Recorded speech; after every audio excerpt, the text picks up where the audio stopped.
Kaibigan, I'm sure very interesting topic to. Maraming lalaki manonood sa video natin.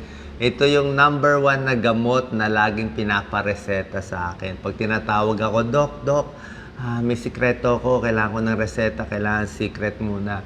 Ito ang laging hinihingi sa akin bilang internist at cardiologist. So, sino pwede gumamit ng Viagra? Ano benefits? Ano side effects? Sino pwede, hindi pwede? Ginagamit to na pampalakas sa mga lalaki na mahina na sa sex. Okay? Ayan. At mamaya, sa ending ng video, meron pa akong ituturo sa inyo. Merong Viagra, parang Viagra na gamot na pangbabae. Bago pa lang na-approve. Flibanserin, pambabae naman. Tingnan natin sino pwede at sino rin ang hindi dapat uminom. Okay, anong epekto nito sa katawan? Alam nyo ba, marami tayong mga trivia. Hindi pwede isabay ang Viagra sa crispy pata o lechon o fatty foods. Pag sinabay mo, halos mawawala ng epekto o tatagal ang epekto niya. Hindi po sinasabay. Mamaya tuturo natin lahat. Pero sa ngayon, ano cause ng erectile dysfunction or yung ayaw tumigas si manoy ng lalaki? Basically, isang problem is nagkakaedad ng lalaki. Age over 40, over 50, mapapansin nyo na medyo mas mahina na, hindi na ganun katagal, hindi na ganun katigas, kalakas o kadami ang lumalabas. O sa mga lalaki, pwede mag-comment, sabihin nyo, 16 na. Na-imagine ko na comment nyo. 16 na ako, bali wala yan, Doc. Pareho pa rin, malakas pa rin. Pwede naman magyabang, wala naman problema. Diba? So, ano mga causes, bakit humihina? First is age. Kung kayo ay hindi humihina, kahit sa edad 60, 70, congratulations. At iba pa, diabetes. Diabetes talaga ang number 1 nagpapahina.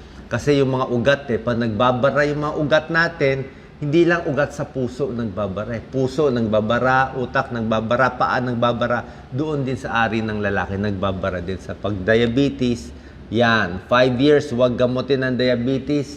Marami impotent na. So, may sakit sa puso, high blood, cholesterol, barado yung paa, yung mga ugat. May problema dito sa pelvic area. Malakas uminom ng alak. Okay? Mas malakas ka uminom ng alak, mas mahina performance.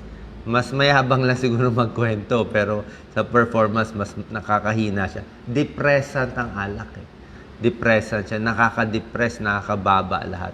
Smoking, vaping, nakakahina din. Kasi smoking, nakakabara siya ng mga ugat Kaya nakaka-cause ng sakit sa puso. At stress. Pag maraming iniisip, maraming problema, yan. Mawawala ng hihina din ng performance. Hindi lang sa lalaki, pati sa babae rin. Pati sa babae meron din. Kasi sa babae naman, wala nga talagang sinasabi natin yung kailangan tumigas. Pero at least yung blood flow Pag mas maraming blood flow sa pelvic area ng babae, mas maganda rin yung performance at yung nararamdaman nila. 4 ngayon, basically yung common na binibigay na gamot para sa erectile dysfunction or impotence. Ito yung mga brand names. Kasi yung generic, papakita ko yung generic name pero baka hindi nyo makilala yung iba ang Viagra, ito yung Sildenafil na generic. 1998 pa, ito yung una. Merong Cialis, merong Levitra, merong bago na Stendra. Ito yung parang second generation na. Ang trabaho nitong mga gamot na to ay binablock nila isang enzyme. Pangalan, phosphodiesterase. Ibig sabihin, pag na-block niya to, mas tumataas yung isang magandang chemical sa katawan. Good to ito nitric oxide. Pag dumami yan, mas nagre-relax yung muscle doon sa ari ng lalaki at pag nag-relax, mas maraming dugo papasok. Pag mas maraming dugo papasok, mas tumitigas siya. Okay? So, tingnan muna natin sa Sildenafil or Viagra. Ang maganda po sa Viagra ngayon, meron ng generic. Dati mahal So, pag generic, kahit wala ng brand Sildenafil na, kung ano man. Diba? So, pag generic, mas mura na siya. Effective din. Diba? Ito yung mga dose niya. Usually, may 25 mg, may 50, may 100. Tuturo ko mamaya kung paano iniinom, sino pwede mababa, sino pwede mataas. Ito, tingnan nyo, ano epekto niya? Usually, within 27 minutes, within 30 minutes, ang average time na e-epekto yung gamot. Ayan o, 27 minutes. So, dapat mga 30 minutes before. Pero mga iba dyan siguro, mga macho siguro, ayan o, 12 minutes lang, effective na. Okay, sabihin nyo, oh, very effective, oh, hindi ko kailangan yan. Tawag sa kanila first responders. Ibig sabihin, 12 minutes pa lang, pagkainom pa lang, may effect agad yung gamot. Ano yung maximum effect? Ang maximum effect ng gamot pagkainom mo ay 1 hour, 57 minutes. So, nandyan yung timing. So, hindi pwede inumin mo sa umaga, tapos magsasama kayo sa gabi, eh wala nang epekto yun. At tapos, hanggang 4 hours usually ang effect. By 4 hours, medyo nabawasan na yung gamot. By 10 hours, 4 to 10 hours, halos wala na. Mahina na. Dito na wala na lahat. Okay, so usually within 4 hours. Ang effect niya, ito effect ng mga sildenafil at ibang gamot sa katawan. Yun na nga ang hinahanap na epekto ng mga kalalakihan ay yun nga sa private part. Pero may mga side effect din siya. Okay? May side effect, may mga visual disturbance. Naglalabo yung mata, blood pressure, pwede bumagsak. Ayan, no? Oo. Sumasakit ulo, parang sinisipon, namumula yung mukha. Pero sabi ko nga, yung mga lalaki, wala naman sila pakialam sa side effect. Eh. Okay lang ma-side effect yung buong katawan, basta makuha nila yung gusto nilang epekto. So, sino ang bawal? Ito napakalaga. So, bilang cardiologist, ito lagi ang tinitignan ko. May tao, pag binigyan mo ng sildenafil, Viagra at ibang mga gamot, delikado. May namamatay dahil dito. Bakit namamatay? Kasi may sakit na siya sa puso. Kung meron na kayong sakit sa puso, palagay natin, may bara na yung puso nyo. Tapos may iniinom kayong gamot na pampaluwag dun sa ugat natin. Ibig sabihin, may angina na kayo. Pag umakyat ng 2 palapag, umakyat papuntang MRT, hingal na, hapo na, tapos parang mabigat na ang dibdib. Maglakad ng malayo, bumibigat ang dibdib, parang may nakadagan for 15 minutes. Tapos, pag nagpahinga kayo ng mga 10-15 minutes, unti-unti mawawala yung sakit sa dibdib, barado yung ugat sa puso. Sila ang bawal uminom ng Viagra. Lalo na kung umiinom kayo, siyempre may bara yung ugat nyo sa puso, madalas sumasakit yung dibdib nyo, baka pag-akyat na hagdanan, pagdumi sa CR, pagbuhat na mabigat. So bibigyan kayo ng doktor nyo ng nitrates. Ano ba tong nitrates? Ito yung isosorbide mononitrate, yung mga Imdur, Isordil, may Ismo, iba-ibang mga brands, may nitroglycerin, may ISDN, lahat yan, iba-ibang pangalan. Basta nitrate siya, bawal na bawal isabay dito. Pwede bumagsak ang blood pressure, mag-collapse yung tao. Kaya nga, ang payo nga dito, kung meron kayong bara sa puso, papacheck pa sa doktor, sa cardiologist. Minsan, tinetreadmill test pa kung kakayanin mo yung gamot. Ito yung Viagra, sildenafil, ito yung nitrates, gamot sa puso, bawal ipagsabay. Nitrates don't mix with sildenafil. Pag sinabay mo pa, parehong pathway, parehong enzyme ang tinatamaan nila, babagsak ang blood pressure. Deadly. Lagot. Okay? Meron pa ibang mga effects ito. Papakita natin, ha. So, akala ng iba, ito yung maling akala. Akala ng iba, basta uminom lang sila ng sildenafil, Viagra, Cialis, Levitra, okay na lahat. Hindi po. Kahit uminom ka ng maraming gamot, hindi siya magic. Kailangan may gusto ka rin doon sa partner mo. Yan, no?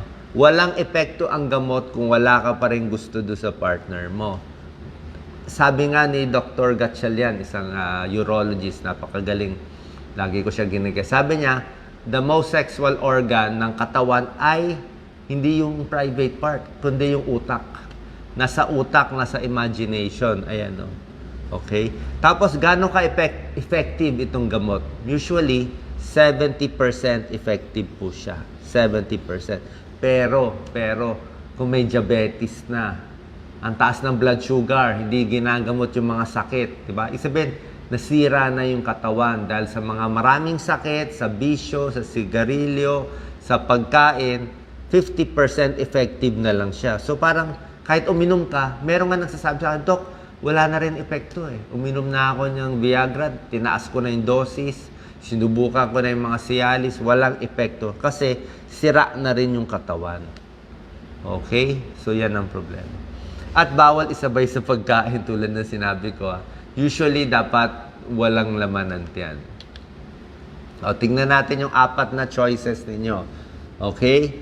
Ito yung mga brand names, Viagra, Sildenafil ang generic, Cialis, Tadalafil, Levitra, Stendra yung bago. Ito yung mga dosage nila.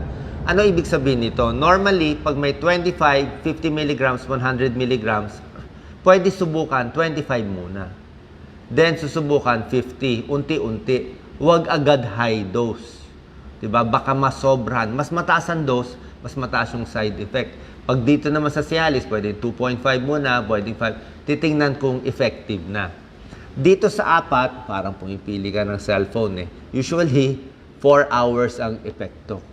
Within 30 minutes, umaandar na siya. Actually, mas mabilis itong isa, 15 minutes. Okay, 4 to 5 hours.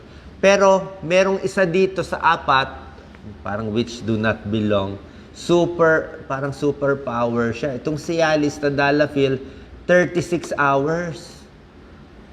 Napakatagal ng epekto. Kung gusto mo long term, ito pang long term siya. Tuloy-tuloy, pwede one day. Hindi nga 30 minutes before to, napakatagal.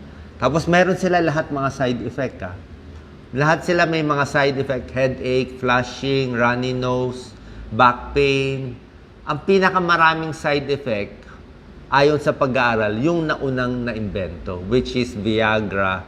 1998 pa kasi na-imbento. Mas marami siyang side effect, syempre. Pero yung mga bagong gamot like Stendra, Avanafil, mas konti ang side effect. Ang maganda dito sa Masuluma, may generic, kaya mura. Pwede kayo bumili ng generic na Sildenafil. Okay? Pag gusto kumain, minsan may nakita akong advertisement sa isang motel, pinapakita ni Doc Lisa, di ba? Free crispy pata, free gamit. Hindi po pwede sabay ang crispy pata o pritong pagkain sa pag-inom ng gamot. Yan, High-fat meals may make it take longer to work. Pag kumain ka ng matataba, hindi na i-epekto, matagal. Sabi ba't hindi kasi pag maraming matataba kang kinakain, pag very oily kinakain mo, matagal mananatili sa tiyan natin yan. Hindi lang 4 hours, parang hindi siya matunawan, di ba? Pag oily ang kinakain mo. Kung gusto mo kumain, bago gamitin ng gamot, ang pwede lang sa'yo, itong Cialis, 36 hours. Pwede siya with food. Okay? So, ito yung mga dosage niya. Pakita natin, Doc Lisa. Depende sa dose. So, may 25. Ito po ang mahalaga dito sa slide. Tignan nyo, Pag 65 years old ka na, ano ibig sabihin? Karamihan ng nagpapareseta sa akin ito ay senior or mas matanda. Siguro mga 50s. Mas matanda na, mas maingat. Mas matanda, mas maraming side effect, mas delikado. Kasi mas matanda, mas nagkakaroon ng sakit sa puso eh. So pag more than 65 or 60 ka, low dose lang tayo. Okay, wag mo subukan yung mataas na dose. Kung ano ang dose nito, let's say Cialis, 2.5, 5, 10, 20. Dito ka muna sa 2.5 o sa 5 muna tayo. Diba? Or yung iba, hindi to effective sa akin, lipat ako sa iba. So, tinatrial mo para mahanap mo yung gusto mong epekto. Okay? Ito naman yung mga side effect. Nakita nyo, ang Sildenafil, mas marami siyang side effect. Mas walang side effect itong mga bago. Stuffy, runny nose, headache, dizziness, upset stomach, nausea, vision changes, parang nag-iiba. I think may kulay-kulay nakita. Rashes, flushing, muscle ache, back pain. Baliwala naman to sa mga lalaki. Lahat, kahit damihan mo pa to, di ba? Ay talagang gagamit pa rin. Ito kasi medically yung talagang, itong mga gamot, proven siya. Meron siyang pag-aaral. Yung mga iba na sinasabi, tingnan nyo na lang kung may pag-aaral, sa inyo naman. kung may effect or wala. Drug interaction, bawal sa mga nitrates tulad na sinabi ko. Isosorbide mononitrate ay nitroglycerin. May isang side effect na delikado. Okay? Ito, bihira mangyari. Ayan, baka may magko-comment. May tinatawag na priapism. Hindi nyo alam anong priapism. Ang priapism, ibig sabihin, matagal na tumigas yung private part, yung ari ng lalaki, more than 4 hours. So, 4 hours na, ayaw pa rin siya lumambot, which is an emergency. Hindi na to normal. Okay? Yung mga mayayabang dyan, hindi na to normal. Delikado po to. Kasi pag more than 4 hours, may dalawang klase. May ischemic, non-ischemic. Sabi ng ischemic, barado. So, possible nagbara na, ayaw na talaga lumambot, medical emergency yan, kung ischemic. Kasi nagbara mawawalan ng blood supply yung part. So, masisira siya. Masisira, pwedeng mamatay yung private part. Naipit. Ayan, no? So, kailangan dalhin agad sa emergency room. Pag more than 4 hours, ayaw pa mawala yung epekto. May ganong side effect. Bira lang naman. Pero syempre, mas gusto ko ituro sa inyo yung natural remedy na hindi nagagamit ng gamot. Lagi naman yun ang gusto natin, di ba? So, ang natural remedy, syempre, magpapayat, mag-exercise araw-araw, gamutin ang diabetes nyo, gamutin ang high blood ninyo, di ba? Minsan nakukuha na dyan, kumain ng tama, papakita ko tigil ang sigarilyo, iwas sa mga sleeping pills, tsaka painkillers, iwas din sa painkillers, at ito meron mga exercises. So, exercise, magpapayat, may tulong talaga yan sa sexual performance. Ito, mga bridging at iba pang exercise sa pelvis. Merong mga pagkain, hindi naman talaga magic katulad ng gamot, no? Pero healthy siya, hindi siya nakakabara ng ugat eh. Yung mga mamantika, matataba, processed foods, matatamis, yun po, kung ano yung masama sa puso, sa diabetes, yun din na masama sa buong katawan eh. Diba? Parang ito ang mas oysters, siguro, pero wala namang ganun pag-aaral. Pakwan may arginine eh. May arginine, pampaluwag ng ugat din siya. Avocado, may healthy fats. Isda, merong omega-3 fatty acids, mga gulay, broccoli, dark chocolate, peanut, garlic. Wala namang masama. Yung iba dito mataas sa zinc, keso mataas sa zinc. Ang zinc kailangan ng semilya para dumami ang semilya. Pero ito kasi, natural remedy lang, less stress, less iniisip. Pwede po. At yung sinasabi ko kanina, meron ng bagong gamot, hindi siya Viagra. Tinawag lang ng Viagra pang babae. Pero ang pangalan niya, Flibanserin. Ibang gamot siya. Flibanserin, bagong approved sa Amerika na binibigay sa babae. Kaya lang ito, hindi siya one tablet. Ang mga Viagra, one tablet lang eh. 1 to 2 tablets lang ang reseta kung ilan lang ang gagamitin. Ito, iniinom 1 month or 2 months. Eh. Ito. Pero meron din siyang side effect. Bawal din isabay sa alak, bawal sa may liver disease. Pero ayon sa isang pag-aaral, I think, finalo up sila ng mga, 6 months. Medyo maganda epekto. Pero bago pala yung gamot. Ako kasi sa bagong gamot, hindi ako ganun ka-hot or excited sa bagong gamot. Okay? Any questions, Doc Lisa? Okay. So, yun po. Sana po nakatulong ang video natin. Meron akong gusto i-add na topic eh. Secret topic to eh. O, siningit ko lang sa loob. Merong tinatawag, nilagay ko lang sa dulo. Merong tinatawag na porn-induced erectile dysfunction. Ito dumadami sa buong mundo ngayon. Yung kakanood ng mga malalaswang videos, hindi nakakatulong. Nagkukos ng impotence. Makikita nyo yan. Bakit? Iba kasi yun eh. Parang naano yung utak mo na parang nanood ka ng movie na sobrang exciting, na lahat na lang ng klase nakita mo, lalo na yung mga kabataan nakikita nila. Kaya hindi na makakompare yung tunay na tao. Kaya pagdating sa tunay na tao, parang wala na, parang ano ka na, groggy na, nag-erectile dysfunction, parang naano yung utak na nila. Ito very common ngayon. Diba? May gamot dyan, may solution. Ito yung solution. So, dapat i-cut out mo muna sa lahat ng cellphone mo. Huwag mo na manood niyan. Kasi malaking kita niya ng mga ibang tao eh. So, wag manood niya ng mga masyadong pa-sexy. Nakita niya naman, di ba? Basta nagpapa-sexy, nagpapaganda, daming views. Di ba? Pero nakakasira siya sa relationship. Nakakasira. Ang gawin nyo, pakita mo Doc Lisa, mag-exercise ka. Ilinisin ang utak. Mag-exercise, yan, mag-jogging, mag-meditate, mag-relax, matulog ng maayos. Yan, okay? Magsama kasama si Mrs. kasama yung partner, doon ka mag-focus. So, wag kang manood for several months, unti-unti aayos din yan. Unti-unti maayos yung utak mo. Yan lang ang solution para kang nagre-rehab ka ng utak mo pag nakakanood ka ng ganitong masasamang palabas. Kaya yun na nga po, yan ang tips natin sa ating kababayan. Thank you very much. Salamat po.